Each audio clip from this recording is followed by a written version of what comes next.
So tonight I thought I'd make a Mother's Day card and just start to finish let you see me do it. I'm using these cards that I picked up at Hobby Lobby. They are called skinny cards. They're so cute. They're kind of craft and zebra together. I thought they were really cute. And I like that they're the longer cards instead of the regular A2 that we normally use. And this first little strip is just a strip of cream colored cardstock that I had in my stash. Nothing big, probably something from Michael's, like a Recollections or something like that. So I'm just going to put some adhesive on the back and stick it down to the card. And we'll put it not at the top, more toward the bottom of the card. That's going to be kind of the bottom area of the card there, leaving a little bit of that zebra showing underneath. Trying to get it straight because I'm extremely anal and it's probably not perfect, but you know how we do that. So there's the first little strip. Now this other little strip I'm going to use comes from a Close to My Heart paper pack called the Roxy or Roxy. I'm not sure they have it anymore. It might be discontinued, but I loved it because this little strip that comes off the end of one of the 12 by 12 sheets of paper says "You're my inspiration," and I just love that. Recently, something happened in my life with my mom, and she said to me one time that I inspire her, and I have to be honest, she is my true inspiration. So I thought this was perfect for this card, and this is actually my mother's card. I'm hopefully going to show you my mother-in-law's card too that I'm going to make, but this is the one I started with. And taking my scissors, I'm going to trim a little bit of that away because it's hanging over on one edge.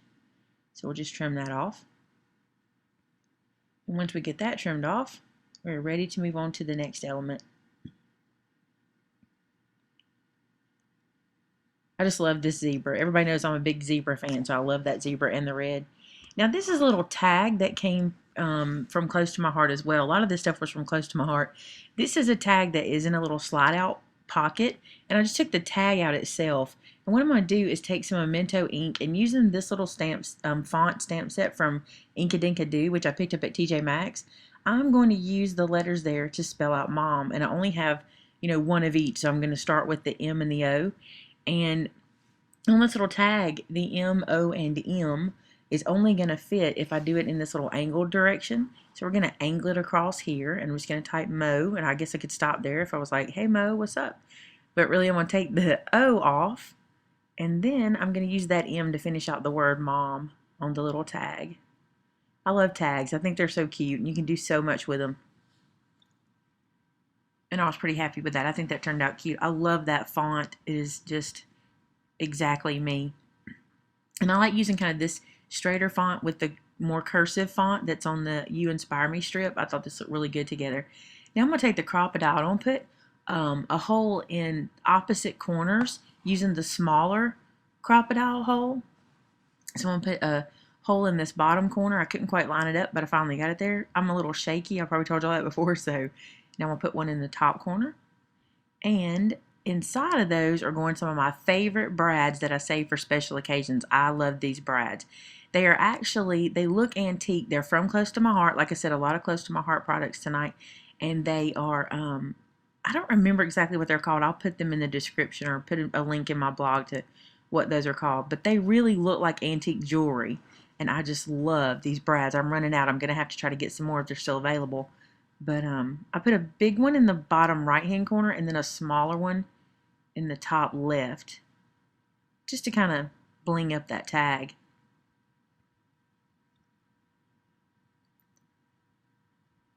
So now it's really, really, popping and glittery.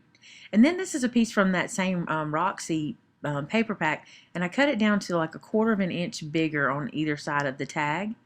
And I just thought it'd be cute to kind of outline the tag a little bit on the card. And then these are some sticky doos that I use, and I couldn't find my larger ones, so if you notice I'm putting these down 2 at a time, side by side, because I didn't have any large ones, so we'll put those down. And I'm using a lot. Those brads are really heavy, so you have to really give them some support. So I'm using a lot more than normal. Plus, I want this to hold up really nice in case Mom wants to save it or something like that. I don't know if she will or not. Sometimes Mom save cards, sometimes they don't. But that was my thought process behind using a lot of those. And once I get these all removed, I'm actually going to place it onto the piece of paper I showed you earlier from that Roxy collection. That collection is really pretty. It has some florals and some plaids and some zebra and some solids in it as well. It's really cute. So just place that on there and stick it down. And now this little tag is going to go on the front of the card, and it's kind of going to overlap my little strip across the bottom, but it says you're in my inspiration so many times that it's all right if it overlaps one of them. I'm just going to use some ATG on the back of that. Just run that down and all the way around. Like I said, it's really heavy. Those brads, they are just like antique jewelry, so they have some weight to them, so I wanted to use a lot of adhesive on that. And then place that. And I did a little bit crooked. I kind of like that, the effect. And so for this card, something a little different for me, I don't normally do. I decided to do something to the inside as well. I've been watching Paper Prairie and Ink, and I've just really enjoyed her videos. I think she does such a great job, and I love how she always does the inside of the card. And I've never been a person to do that, but I just think it really dresses up the whole look. So this piece of paper is from that same pack, Roxy, and it's the same paper that I used to go around the tag with. So I wanted to bring some of the front element into the inside, and I also love all the swirlies on that and how they kind of leave the center open. And honestly, you could leave it just like this and write in that section because I think your pen marks would show up just fine.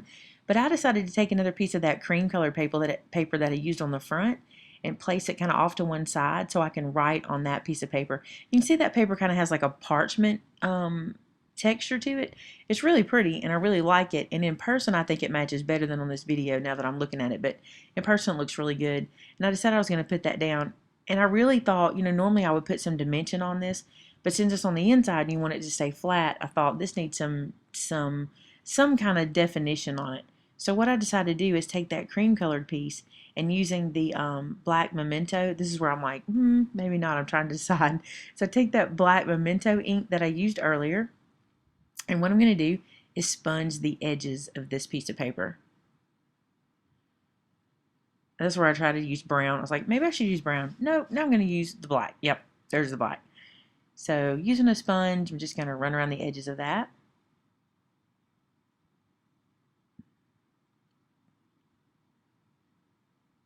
And the first time I did it, I didn't use a very heavy hand, and I decided to go back and do it a little heavier because I felt like this paper being just completely cream could use really a good heavy line around it when it got in front of that pattern paper.